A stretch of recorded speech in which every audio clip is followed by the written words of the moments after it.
নমস্কার বন্ধুরা, আজকে কোনো ব্লগ না, আজকে একটা দারুণ রেসিপি নিয়ে এসেছি। রাতে এই রেসিপিটা করলাম তো চিন্তা করলাম তোমাদের সাথে শেয়ার করি। রেসিপিটার নাম হচ্ছে চিকেন টিক্কা মশলা।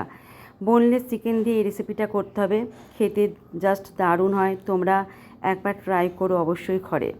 তো এর জন্য আমি নিয়ে নিয়েছি এখানে বোনলেস চিকেন, ভালো করে ধুয়ে নিয়েছি। এটাকে এখন ম্যারিনেট করতে হবে, ভালো করে ম্যারিনেট করে আধ ঘন্টার মতো রেখে দিতে হবে।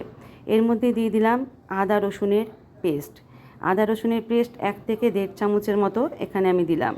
দিয়ে আরও এখানে কি দিচ্ছি দেখো, নুন দিলাম পরিমাণ মতো। যত মশলাপাতি থাকবে তত কিন্তু রান্নার টেস্ট আসে। তো এবারে দিয়ে দেব কিছুটা পরিমাণে হলুদের গুঁড়ো পরিমাণ মতো, আদা রসুনের পেস্ট, হলুদের গুঁড়ো, নুন, তারপর কাশ্মীরি লঙ্কার গুঁড়ো দেব, তারপর এমনি লঙ্কার গুঁড়ো দেব, মানে যেটা ঝাল লঙ্কা গুঁড়ো সেটাও দেব। সঙ্গে দিলাম গরম মশলার গুঁড়ো। তো এখানে গরম মশলা গুঁড়ো দিলাম, জিরের গুঁড়ো দিতে হবে, ধনের গুঁড়ো দিতে হবে। দিয়ে ভালো করে ম্যারিনেট করে রাখতে হবে, আর টক দই দিতে হবে। তো দেখো এখানে আমি পরপর সমস্ত মশলা দিয়ে দিচ্ছি। দেওয়ার পর এখানে আমি টক দই ফাটিয়ে রেখেছিলাম, ভালো করে ফাটিয়ে নিয়ে এটা দইটা আমি দিয়ে দিলাম। আর পুরো দইটা কাচিয়ে আমি দিয়ে দিয়েছি। এখন এটাকে ভালো করে মেখে নেব। তো আগেই বললাম আমি জিরের গুঁড়োও দিয়েছি, কাশ্মীরি লঙ্কার গুঁড়ো দিয়েছি রঙটা লাল আসার জন্য, ধনের গুঁড়োও দিলাম, আর গরম মশলা গুঁড়ো তো আগেই দিয়েছি। দিয়ে ভালো করে আমি এটাকে হাত দিয়ে ম্যারিনেট করে রাখবো। তো আজকে কোনো ভ্লগ নিয়ে আসলাম না, কারণ সকাল থেকে ভ্লগ করা হয়নি, সেই জন্যই রান্নার রেসিপিটাই তোমাদের সাথে শেয়ার করছি। আর দেখো একটু হাফ লেবু ছিল, লেবুটাকে চিপড়ে দিয়ে দিলাম। দেওয়ার পর এটাকে ভালো করে মেখে নিতে হবে। তো কি শেয়ার করব চিন্তা করলাম, তাই ভাবলাম যখন রেসিপি একটা বানাই রেসিপিটা শেয়ার করি। আর কাসুরি মেথি ছিল, কাসুরি মেথি দিয়ে ভালো করে এটাকে মাখছি। মেখে তারপর ঢাকা চাপা দিয়ে আধ ঘন্টার মতো রেখে দেব।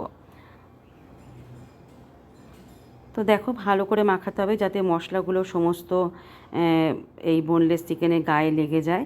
ভালো করে মশলাগুলো মাখিয়ে তারপর আধা ঘন্টার জন্য আমি একটা ঢাকনা দিয়ে ঢাকা চাপা দিয়ে দিলাম।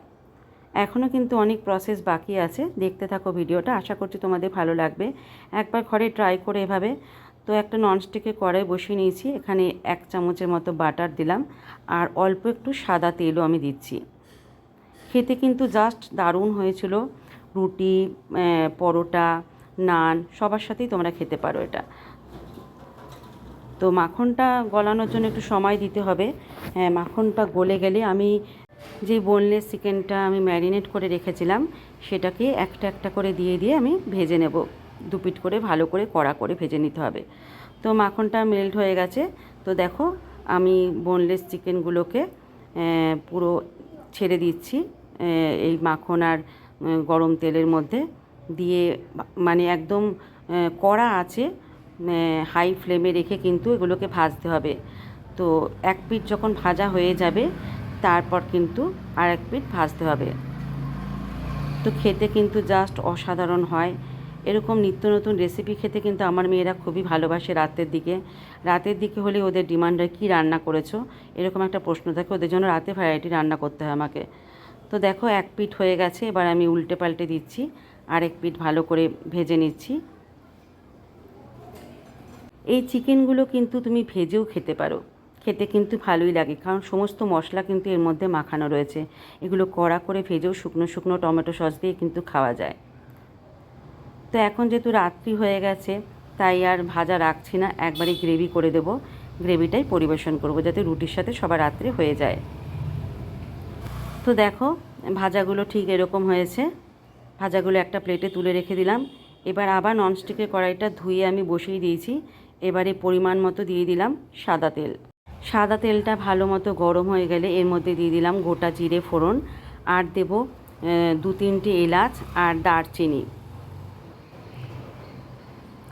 দেওয়ার পর আমি এটাকে ভালো করে একটুখানি ভেজে নিলাম। ভেজে নেওয়ার পর এখানে আমি কুচনো পেঁয়াজ আমি দিয়ে দিচ্ছি। আমি এখানে 2টো কুচানো পেঁয়াজ ইউজ করেছি, কুচিয়ে নিয়েছি ভালো করে একদম ছোট ছোট করে। নিয়ে এটাকে ভালো করে লালচে করে ভেজে নিতে হবে। তো যতক্ষণ না লালচে করে ভাজা হচ্ছে ততক্ষণ কিন্তু এটাকে আমাকে নাড়িয়ে যেতে হবে যাতে পুড়ে না যায়। তো এরপরে কিছু মশলা এখানে অ্যাড করতে হবে। এখানে দিয়ে দিলাম 1 চামচের মতো, 1 থেকে 1.5 চামচের মতো আদা রসুনের পেস্ট। আমি কিন্তু যখন বোনলেস চিকেনটাকে ম্যারিনেট করেছিলাম তখনও কিন্তু আদা রসুনের পেস্ট আমার লেগেছিল। যা যা আমি ওখানে উপকরণ দিয়েছিলাম সেম উপকরণে কিন্তু এখানে লাগবে গ্রেভি তৈরি করতে। হ্যাঁ, শুধু এক্সট্রা লাগবে টমেটো পিউরি। তো এখানে আমি একটা টমেটো ভালো করে পেস্ট করে রেখেছি, সেই টমেটো পেস্টটাকেও দিয়ে দিলাম। দিয়ে ভালো করে কষাতে হবে যতক্ষণ না কাঁচা গন্ধটা চলে যায়। তো ভালো করে দেখো ভাজা ভাজা করে নেব। করে নেওয়ার পর এখানে আমি দিয়ে দেব পরিমাণ মতো লঙ্কার গুঁড়ো। এটাকে আমি ঝাল লঙ্কা গুঁড়োই দিলাম। আর দেব পরিমাণ মতো গুঁড়ো জিরে, ধনের গুঁড়ো, নুন। এগুলো না দিলে তো স্বাদ ঠিকমতো সেরকম আসেও না না। তো এগুলো সমস্ত মশলাপাতিগুলো আমাকে দিতে হবে। তো দিয়ে দিলাম গরম মশলা গুঁড়ো। আমি কিন্তু ওখানেও ম্যারিনেট করার সময় কিন্তু গরম মশলা গুঁড়ো দিয়েছিলাম। তো এখানেও আমার গরম মশলা গুঁড়ো দিতে লাগবে। পরিমাণ মতো নুন দিয়ে নিলাম। নিয়ে ভালো করে আমাকে কিন্তু মশলাটাকে ভেজে নিতে হবে যতক্ষণ না এর থেকে তেল বেরিয়ে আসছে। মশলা কষানো যত ভালো হয় তত কিন্তু রান্নার স্বাদও কিন্তু ভালো হয়। তো দেখো আমার মশলা ভাজা মোটামুটি ডান। আমি আটটু এখানে রেখে দিলাম ভাজার জন্য। তো মশলা ভাজা হয়ে যাওয়ার পর আমি এখানে দিয়ে দেব পরিমাণ মতো জল। বেশি জল কিন্তু দেব না, কারণ এটা কিন্তু একটু মাখা মাখা হবে, বেশি ঝোল ঝোল এটা হয় না। তো পরিমাণ মতো আমি জল দিয়ে দেওয়ার পর এর মধ্যে কিন্তু আমি আর কি অ্যাড করছি দেখতে থাকো। তো একটু যখন ফুটে যাবে তখন যে আমি বোনলেস চিকেনগুলো ভেজে রেখেছিলাম সেগুলোকে সব এখানে দিয়ে দিচ্ছি। দেওয়ার পর এখানে লাগবে একটুখানি ফ্রেশ ক্রিম। তো যদি ফ্রেশ ক্রিম না থাকে তাহলে নারকেলের দুধও দিতে পারেন, বা এমনি ঘরে যে দুধ থাকে লিকুইড দুধ সেই দুধও দিতে পারেন। তো ফুটে উঠেছে, ফুটে ওঠার পর আমি এখানে ফ্রেশ ক্রিম দিয়ে দিচ্ছি।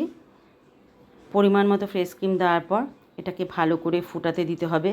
আমার কিন্তু রান্না মোটামুটি শেষের দিকে।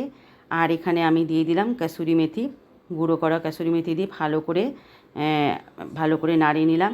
নিয়ে একটুখানি কিছুক্ষণের জন্য ঢাকা চাপা দিয়ে দেবো। তো ঢাকা চাপা দেওয়ার পর 7-8 মিনিটের জন্য ঢাকা চাপা দিয়ে আমি এটাকে ভালো করে করে নেব, রান্না করে নেব। তো দেখো ঢাকা চাপা দিয়ে দিয়েছি। তো আমার কিন্তু রান্না অলমোস্ট রেডি। ঢাকনা খুলে দেখি আমার কিন্তু ঝোল প্রায় শুকিয়ে গেছে। তো একটু ধনেপাতা ছড়িয়ে দিলাম। ধনেপাতা ছড়িয়ে দিয়ে এবার কিন্তু আমি নামিয়ে পরিবেশন করব। জাস্ট অসাধারণ খেতে হয়। একবার এভাবে তোমরা রান্না করো দেখো, দেখতে কিন্তু দারুণ হয়েছে আর খেতেও কিন্তু দারুণ হয়েছিল। তো আজকের রেসিপিটা তোমাদের কেমন লাগলো? যদি রেসিপিটা ভালো লাগে তাহলে একটা ছোট্ট লাইক, শেয়ার আর সাবস্ক্রাইব করতে কিন্তু ভুলবে না বন্ধুরা।